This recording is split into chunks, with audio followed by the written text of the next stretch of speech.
விவசாயம் முக்கியமானது, உழவு முக்கியமானது. ஆனால் விவசாயத்தை ஒரு முக்கிய தொழிலாக நீ மாற்றுகிறாய் என்றால், இன்றைக்கு தமிழ்நாட்டில் விவசாயத்தினுடைய பங்களிப்பு ஜிடிபியில 25% கூட கிடையாது.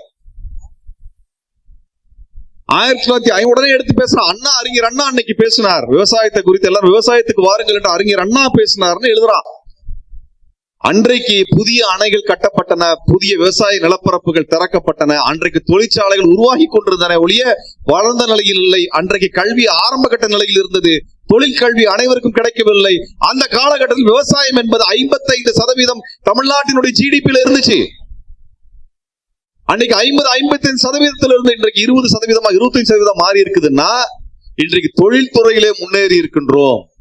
அப்ப தொழில்துறைக்கு ஏற்ற கல்விதான் இங்க இருக்கிறது.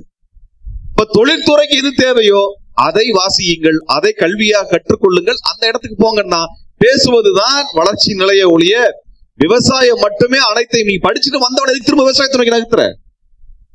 அது நம்ம கவனமாக எடுக்க வேண்டிய விஷயம் என்னன்னால், இந்த சாதிகள் தமிழ்நாட்டில் எடுத்துக்கிட்டோம்னா, இந்த ஜாதிகள்ல எடுத்துட்டோம்னால், உடல் உழைப்பிலிருந்து விடுதலை பெற்ற முதல் சாதி, ஒரே சாதி பார்ப்பன சாதிகள் தான், வேற யாரும் கிடையாது. உடல் உழைப்பிலிருந்து வேற யாரும் விடுதலை பெற, நாம் நம்முடைய முன்னோர்கள் எல்லாம் உடல் உழைப்பின் மூலமாகத்தான் பொருள் ஈட்டினார்கள். ஆனால் உடல் உழைப்பு இல்லாமல் சம்பாதிக்கக்கூடிய ஒரு தொழிலை செய்த கூட்டம் தான் பார்ப்பன கூட்டம். இப்ப மறுபடியும் நம்ம கல்வி ஏன் கற்கிறோம்? கல்வி ஏன் கற்கிறோம்? உடல் உழைப்பிலிருந்து விடுதலை பெறுவதற்காகத்தான் கல்வி கற்கிறோம். கல்வி கற்கக்கூடிய யாரும் உடல் உழைப்பில் ஈடுபட வேண்டிய தேவையில்லை, அவசியம் இல்லை, உற்பத்தியை செய்து கொள்ள முடிகிறது.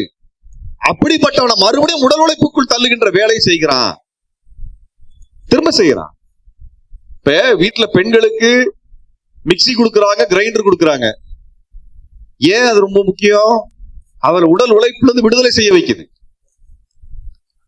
உடல் உழைப்பிலிருந்து விடுதலை செய்ய வைக்கிறது. இன்னும் சொல்ல வேண்டும் என்றால், தமிழ்நாட்டில் அரசாங்கங்கள் எல்லா வீட்டுக்கும் வாஷிங் மிஷின் இலவசமா கொடுக்கறது நல்லது. துணி துவைக்கிறதுக்கு ஒரு பெண் வீட்டுல உட்காந்து துணி துவைச்சாகணுமா? அதுக்குன்னு மெஷின் வந்துருச்சு இல்ல. எல்லாருக்கும் அது கிடைக்கணும், எல்லாருக்கும் கிடைக்கணும். அப்பதான் பெண்கள் உடல் உழைப்பிலிருந்து விடுதலை பெற்று அவர் அடுத்த கட்டத்தை நோக்கி நகருவார்கள். அதுதான் விடுதலை. உடனே இலவசமா எல்லாம் தருவான்னு கேட்பானுங்க. அது பெரிய கூட்டம் வருது. எல்லாம் ஃப்ரீபி தரிய, ஃப்ரீபி தெரியான்னு.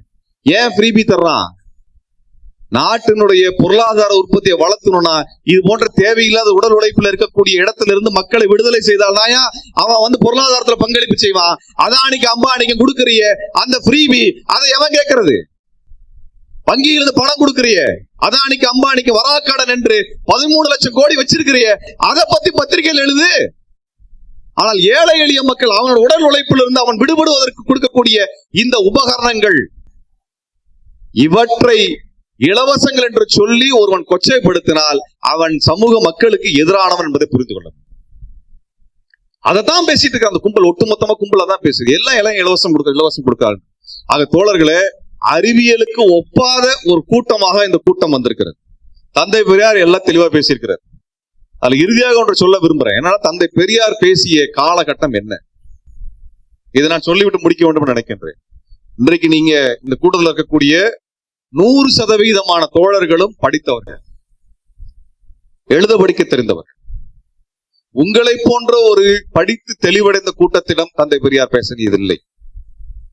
முதல்ல இந்த சமூகத்துல பொது கருத்தை குறித்து, பொது பிரச்சனையை குறித்து மேடை போட்டு பேசுகின்ற பழக்கம் 100 ஆண்டுகளுக்கு முன்னால் தான் வந்தது.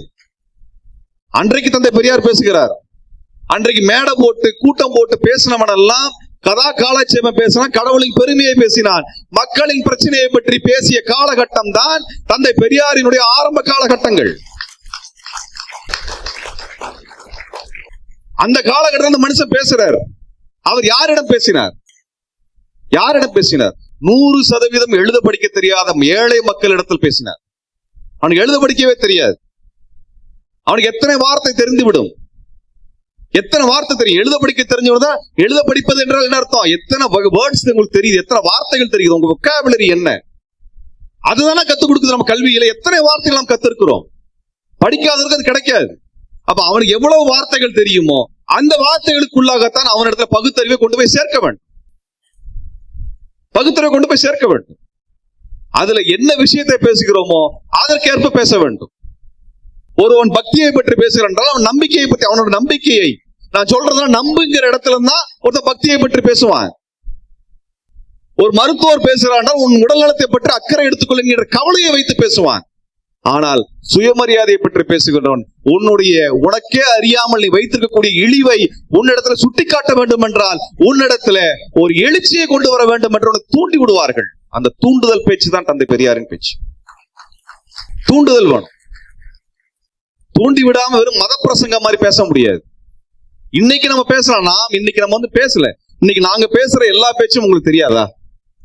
நாங்க பேசுற அத்தனை கருத்துக்களும் எதுவுமே உங்களுக்கு புது கருத்து இருக்குதா? இல்ல. இந்த கருத்தெல்லாம் உங்களுக்கு தெரிந்த கருத்து தான் நாங்களும் பேசிக் கொண்டிருக்கின்றோம். இது ஒரு வகையான உரையாடல், விவாதம். ஆனால் தந்தை பெரியார் பேசியது உரையாடலும் கிடையாது, விவாதமும் கிடையாது, அது ஒரு பிரீச்சிங்கும் கிடையாது, அது ஒரு டீச்சிங்கும் கிடையாது. தூண்டி விடுவது, சிந்தனையை தூண்டி விடுகின்ற பேச்சு. அவர் ஏன் தமிழ் மொழியை குறித்து காட்டுமராண்டி என்று பேசினார்? அதுல அத்தனையும் உனக்கு தெரிஞ்ச எல்லா இடத்துலயும் ஒரு சாஸ்திரம் சம்பிரதாயம் என்று இருந்து கொண்டே இருக்கிற, அதுக்குள்ள மாட்டிட்டு இருக்கிறேன். அதுல இருந்து வெளியே அந்த வார்த்தை இன்றைக்கு வேறாக. நீ 100 ஆண்டுகள் கழித்து 100 ஆண்டு படிச்சு விட்டு இன்னைக்கு உட்கார்ந்து அந்த வார்த்தையின் அர்த்தம் என்ன என்று பேசிட்டு இருக்க. 100 வருஷத்துக்கு முன்னாடி கூட படிக்காத எங்களுடைய தாத்தாவுடைய தாத்தா ஒருத்தர் இருப்பார் இல்லையா, அவருக்கு என்ன வார்த்தை புரியுமோ அந்த வார்த்தையில் தான் அந்த பெரியார் பேசினார் ஒழிய உனக்கு என்ன வார்த்தை புரியுமோ அதுல பேசவில்லை. அவர் அதை பற்றி கவலைப்படவில்லை. அவர் திருக்குறளை ஏன் பேசணும் என்ற இடத்துல பேசும்பொழுது தெளிவா சொல்றார். திருக்குறளை புரிந்து ஏற்றுக்கொள்ளும் அளவிற்கு நம் மக்கள் பக்குவப்பட வேண்டும். அப்படி பக்குவப்பட வேண்டும் என்றால் மூட நம்பிக்கைகளிலிருந்து வெளியேற வேண்டும். அப்படி மூட நம்பிக்கையிலிருந்து வெளியேறினால்தான் திருக்குறளின் பயன்பாடே இவனுக்கு புரிந்து கொள்ள வேண்டும் என்கிற காரணத்தினால்தான் மூட நம்பிக்கை பேசிவிட்டு பிறகு திருக்குறளுக்கு வருக என்று பேசுகிறார். இவ்வளவு தெளிவாக பேசி இருக்கின்றார். ஆக அவருடைய இலக்கு என்பது சுயமரியாதை. அதை மிக தெளிவாக எஸ் வி ராஜதுரை பேசும்பொழுது சொன்னார். இந்தியா சுயராஜ்யத்தை பேசிக் கொண்டிருந்தது, கம்யூனிஸ்ட் கட்சிகள் சமதர்மத்தை பேசிக் கொண்டிருந்தார்கள். ஆனால் தந்தை பெரியார் மட்டும்தான் சுயமரியாதையை பற்றி பேசினார். சுயமரியாதை இல்லை என்றால் சம அளவிலே வர்க்கமற்ற சமத்துவம் கொடுத்தாலும் கூட சுயமரியாதை இல்லாதவன் மறுபடியும் பார்ப்பானுக்கு சென்று அடிமையாக மாறி மறுபடியும் வர்க்கத்தை உருவாக்கி விடுவான் என்று தந்தை பெரியார் தெளிவாக சொன்னார். ஆக பார்ப்பனிய ஒழிப்பு இங்கு தேவை. பார்ப்பனிய சிந்தனை ஒழிப்பு தேவை. அது இருந்தால்தான் வர்க்கமற்ற ஒரு நிலையை உருவாக்க முடியும் என்று மிக தெளிவாக பேசிவிட்டார். ஆகவே அதையெல்லாம் படிக்காம அங்கொன்றும் இங்கொன்றுமாக பீத்து எடுத்துக்கொண்டு பேசுகின்றவர்கள் ஒரு காலத்திலும் வெல்ல மாட்டார்கள். ஏனென்றால் இவர்களை விட பெரும் வில்லன்களை எல்லாம் தந்தை பெரியார் சந்தித்து விட்டார். அதை கடந்து பெரியார் நிற்பார். பெரியார் என்றும் வாழ்வார். அவர் பேசியதுதான் தமிழ் தேசியம் ஒழிய இவர்கள் பேசுவது தமிழ் தேசியம் அல்ல, அது இந்து தேசியம். இது ஒரு பிராமண தேசியம் என்று வேண்டுமானால் சொல்லிக் கொள்ளலாம். ஆக சீமான் பேசுவது ஒரு பிராமண தேசியம், RSS பேசுவதும் ஒரு பிராமண தேசியம். அந்த பிராமண தேசியத்துக்கு எதிராகத்தான் நாம் இயங்குகின்றோம். அந்த வகையில் நாம் நிச்சயம் வெல்வோம். நன்றி, வணக்கம்.